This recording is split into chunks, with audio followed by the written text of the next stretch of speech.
Judicial ফ্র্যাটার্নিটির লোকজন, আমরা বিচার ব্যবস্থার মানুষজন, আমরা যদি না আজকে এই ব্যবস্থাকে রিয়েলাইজ করি যে কোথায় দাঁড়িয়ে আছি আমরা, বিচারপতিরা যদি রাজনৈতিকভাবে কোনো দলের প্রতি বায়াসড হয়ে পড়ে, অনুরোধ করতে পারি আপনাদের যা চেনা জানা মানুষ আছেন, আমি আপনাদের কাছ থেকে সাহায্য চাইছি। কিসের সাহায্য চাইছি? আমার একটা স্বপ্ন আছে। কি সেই স্বপ্ন? পশ্চিমবাংলায় আগে যারা দিল্লির সাংসদ হতেন, যারা লোকসভায় যেতেন, যারা পার্লামেন্টে গিয়ে কথা বলতেন, সোমনাথ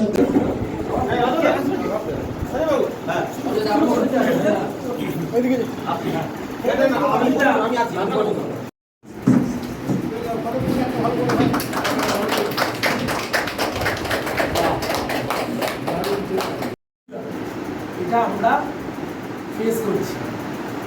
আমার নাম সায়ন ব্যানার্জি, আমি বামফ্রন্টের প্রার্থী। 4 জুন হয় জিতবো নয় হারবো।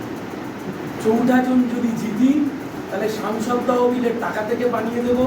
4 জুন যদি হারি কলকাতা হাইকোর্টে জনস্বার্থ মামলা করে পাঠাবো।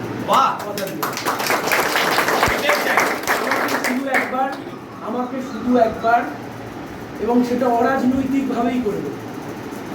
এর সাথে আমার হার জিতের কোনো সম্পর্ক নেই। আমি যখন একবার কানে শুনেছি, আমাকে শুধু ভোটটা মিটে গেলে, 4 তারিখ মিটে গেল, ওই যে বললাম যদি জিতি তাহলে সাংসদ কার্যালয়তে একটা টোকা মারবেন যে আপনি বলে গেছিলেন এইটা করবেন, তাহলে আমার এমপি লেডের টাকা থেকে এই কাজ আমি করব। আর যদি একটু কম সমর্থন পাই তাহলেও আপনাদেরকে বলছি, আমাকে 4 তারিখের পরে 5-10 দিন পরে আমাকে শুধু একটা বার মনে করাবেন। আমি নিজে দায়িত্ব নিয়ে কলকাতা হাইকোর্ট থেকে জনস্বার্থ মামলা করিয়ে ওখান থেকে স্পেসিফিক ডিরেকশন দিয়ে আপনাদের জন্য এখানে স্থায়ীভাবে যা করার আমি করে দেব।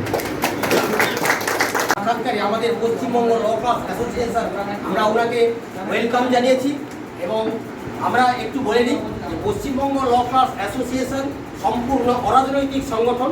সেই কারণে আমরা সমস্ত প্রার্থীদেরকে আমরা ওয়েলকাম জানাই। তারা তাদের সৌজন্যমূলক সাক্ষাৎকার এবং মতামত বিনিময় করেন, আমরা তাদেরকে সাধারণ রেসপেক্ট করি। এইটুকু বলে আমার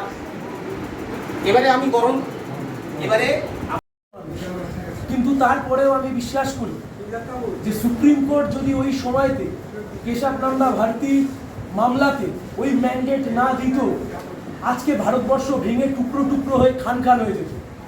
যখন যে দল ক্ষমতায় আসতো তখন সেই দল তার মতো করে দেশটাকে অন্য করে একটা পরিকল্পনা করার চেষ্টা করত।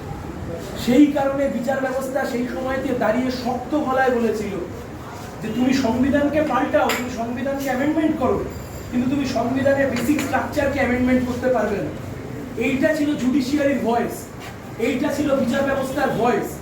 কিন্তু আজকে দুর্ভাগ্যের হলেও সত্যি, সেই বিচার ব্যবস্থা যদি বকলমে গিয়ে প্রার্থী হয়ে যায়, সেই বিচার ব্যবস্থার একটা অংশ যদি কেউ গিয়ে প্রার্থী হয়ে যায়, দেখুন ভারতবর্ষের বুকে যে কেউ ভোটে দাঁড়াতে পারে, কিন্তু দেশের মোরালিটি বলে একটা বিষয় আছে, কনস্টিটিউশনাল ইথোস, কনস্টিটিউশনাল মোরালিটি বলে একটা শব্দ আছে। ভারতবর্ষের প্রাক্তন প্রধান বিচারপতি তিনি রাতারাতি গিয়ে রাজ্যসভার সদস্য হয়ে যান। আর এখানে আমরা দেখতে পাই একজন বিচারপতি তিনি পদে থেকে পরে যখন ইন্টারভিউ দিচ্ছেন তিনি বলছে হ্যাঁ আমিও অমুক দলের সাথে যোগাযোগ করেছি, অমুক দলও আমার সাথে যোগাযোগ করেছে অনেকদিন আগে থেকে। তাহলে আমার প্রশ্ন কোনো রাজনীতির ক্ষেত্রে নয়, আমার প্রশ্ন এইবার থেকে মানুষ যখন আদালতে যাবে, মানুষ তো নিজে থেকে আদালতে যান না। 3% মামলা কটা হয়? সারাদিনে 1000-এর মধ্যে একটা হয় হয়তো। তাহলে একজন আইনজীবীর ওপর ভরসা করে যখন একজন বিচারপতির কাছে একজন মানুষ গিয়ে মামলা করবেন, সেই মানুষের মনে কিন্তু সেই আস্থা থাকবে না, সেই মানুষের মনে আশঙ্কা থাকবে আমি যার কাছে মামলা লড়তে যাচ্ছি অমুক ব্যক্তি হয়তো অমুক রাজনৈতিক দল বা তমুক রাজনৈতিক দল বা অন্য রাজনৈতিক দল, লাল সবুজ গেরুয়া যে কোনো রাজনৈতিক দলের সাথে যুক্ত। বলে দিলেন গোটাটা ষড়যন্ত্র। তাহলে একজন কলকাতা হাইকোর্টের 2 ঘন্টা আগের বিচারপতি যখন সুপ্রিম কোর্টের একটা নির্দেশকে বলেন গোটাটা ষড়যন্ত্র, তাহলে গোটা দেশের মানুষকে আজকে একটা প্রশ্ন চিহ্নের সামনে আমরা দাঁড় করিয়ে দিই। আমি আপনাদের কাছে একটাই অনুরোধ করছি, আপনাদের পরিবারবর্গ, আপনাদের ল ক্লার্ক, আপনাদের জুনিয়র্স, আপনাদের মক্কেলদের একটা অংশ, সবার সহযোগিতা যদি পাই, আগামী দিনে সবাইকে নিয়ে পথ ধরে এগোতে চাই। এবং এটা একটা আমার স্বপ্ন, আমি বইতে পড়েছি আর খুব ছোটবেলায় টিভিতে দেখেছি। পশ্চিমবাংলা থেকে যারা পার্লামেন্টে যেতেন পশ্চিমবাংলা থেকে যারা লোকসভা রাজ্যসভার সদস্য হতেন অ্যাক্রস পলিটিক্যাল পার্টি, এমনকি শ্রদ্ধেয় অজিত পাঁজা, তিনিও যখন পার্লামেন্টে গিয়ে বক্তৃতা রাখতেন গোটা দেশের মানুষ শুনতেন। সোমনাথ চ্যাটার্জি যখন বলতেন দেশের মানুষ শুনতেন, জ্যোতির্ময় বসু যখন বলতেন দেশের বাদবাকি পার্লামেন্টেরিয়ানরা শুনতেন, সতীশ সামন্ত যখন বলতেন পার্লামেন্টেরিয়ানরা শুনতেন।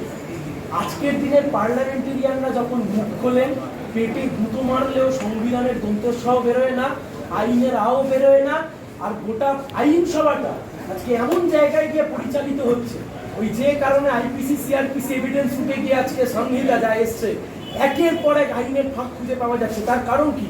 পার্লামেন্টের মধ্যে ডিবেট করবার লোক নেই, পার্লামেন্টের মধ্যে বক্তৃতা দেওয়ার লোক নেই। সরকার বিল পেশ করছে, অর্ডিন্যান্স হচ্ছে, বিল পাস হচ্ছে, সে আইনে পরিণত হয়ে যাচ্ছে। এই সামগ্রিক অব্যবস্থা থেকে যদি মুক্তি পেতে হয়, আমি আপনাদের কাছে অনুরোধ করলাম, আপনাদের সহযোগিতা চাইছি। সবাই মিলে যদি সহযোগিতা করেন, তাহলে আগামী দিনে আপনাদের সহযোগিতায় যদি জিতি, তাহলে পার্লামেন্টে দাঁড়িয়ে আপনাদেরই জুনিয়র হিসেবে সেই পার্লামেন্টে দাঁড়িয়ে যখন বক্তব্য রাখবো, আপনারা সিনিয়র অ্যাডভোকেট হিসেবে তাতে কিঞ্চিত গর্ববোধ করবেন, এটুকু আশ্বাস আপনাদেরকে দিয়ে যেতে পারি। ধন্যবাদ, সবাই ভালো থাকবেন, আমার প্রণাম নেবেন, সবাইকে পাশে চাই। 62-63 দিন হয়ে গেল কোর্ট যাওয়া হয়, এই প্রচার ইত্যাদি সব। আমি একটাই কথা আপনাদেরকে বলতে চাই, কোন রাজনীতির কথা, যেটা ফিল করেছি কোন মন থেকে বলছি। আমার কোথাও গিয়ে মনে হয়েছে, আমি একটু আগে ক্রিমিনাল বারে যখন বলছিলাম আমি একই কথা বলেছি।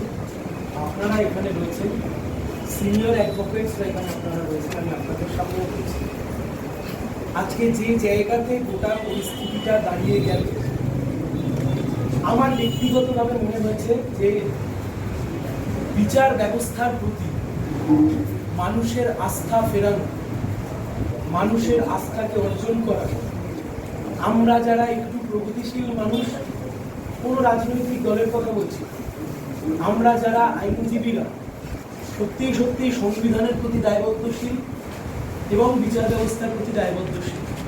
আমি হাইকোর্টে থেকে খুব কাছ থেকে বহু জিনিস দেখেছি, কিন্তু দুর্ভাগ্য হলেও সত্যি অনেক জিনিস দেখেও বলতে পারি, কিন্তু পরে বুঝেছি আমি যা দেখেছি আর আমি যা বুঝেছি পরবর্তীকালে তা ঠিক প্রমাণিত হয়েছে। আর আজকের দিনে সিস্টেমটা যেখানে গিয়ে দাঁড়িয়েছে বিচার ব্যবস্থা, আজকে আমরা যদি এই বিচার ব্যবস্থার কিছুটা আবার ঠিক করতে পারি, তাহলে আমার যেটা অ্যাপ্রিহেন্ড করেছি আমি আপনাদের সামনে, আমার ভাবনাটা আমি আপনাদের সামনে বলছি, যা হলো সব মিলিয়ে বিচারপতি প্রার্থী হয়ে যাওয়া এবং আরো একটি ঘটনা আমি আপনাদের সামনে বলতে চাই। আমি নিশ্চিত আজ থেকে কিছু মাস পরে একটু আসতে গলা বসে গেছে, সারাদিনের মিটিং করে গলা বসে গেছে তো চিঠি দিচ্ছি। আমার যেটা মনে হয়েছে যে আজ থেকে কিছুদিন পরে